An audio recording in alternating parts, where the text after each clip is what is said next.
सांगली जिल्ह्यातील कणेगाव या ठिकाणी 15 ऑगस्ट 2026 हा दिवस स्वातंत्र्य दिन म्हणून उत्साहात साजरा केला गेला। यावेळी कणेगाव हायस्कूल कणेगाव, जिल्हा परिषद मराठी मुलांची शाळा, अंगणवाडी व शिक्षक आणि कर्मचारी यांनी ठिकठिकाणी ध्वजारोहण करून राष्ट्रध्वजाला मानवंदना दिली। यावेळी विविध परीक्षांमधून उत्तीर्ण झालेल्या विद्यार्थ्यांकडून व मान्यवरांकडून राष्ट्रध्वज फडकवला गेला। यावेळी शिक्षक, कर्मचारी, ग्रामपंचायतीचे सदस्य, सरपंच, उपसरपंच, तलाठी, ग्रामसेवक व गावातील प्रमुख मान्यवर उपस्थित होते। यावेळी अनेकांची भाषणेही झाली, तसेच विद्यार्थ्यांनी वेगवेगळ्या कवायतीही करून दाखवल्या। स्वातंत्र्य दिनाच्या उत्साहाची बातमी कव्हर करीत असताना एक चुकीची गोष्ट निदर्शनास आली। विचार करून पहा, हा राष्ट्रध्वजाचा अपमान म्हणावा का?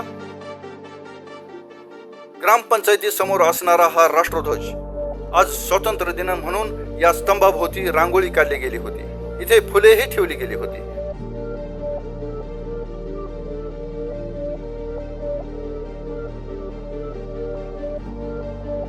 परंतु हा परिसर 100% स्वच्छ झालेला नव्हता।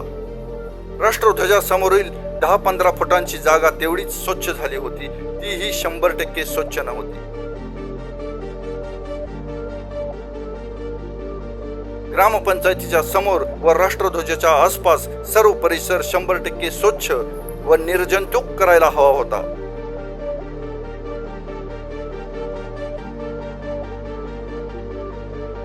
पंचायतीच्या कार्यालयाचा हा परिसर पहा, इथे असणाऱ्या बेंचच्या पाठीमागे स्वच्छता नाही।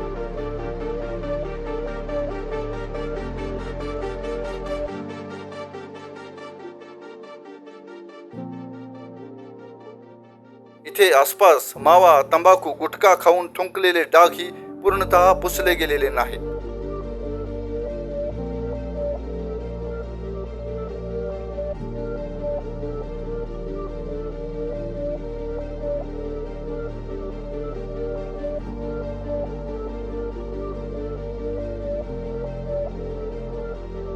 आसपासच्या परिसरामध्ये काही व्यसनाधीन लोकांनी चुना, तंबाखूच्या पुड्या तसेच दारूंच्या बाटल्यांचा इथे खच टाकलेला निदर्शनास येतो।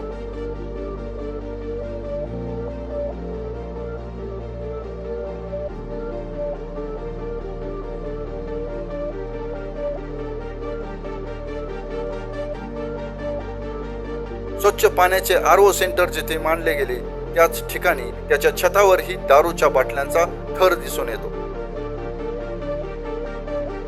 ध्वजारोहणाच्या पार्श्वभूमीवर ग्रामपंचायतीने या सर्व परिसराची 100% स्वच्छता करणं गरजेचं होतं।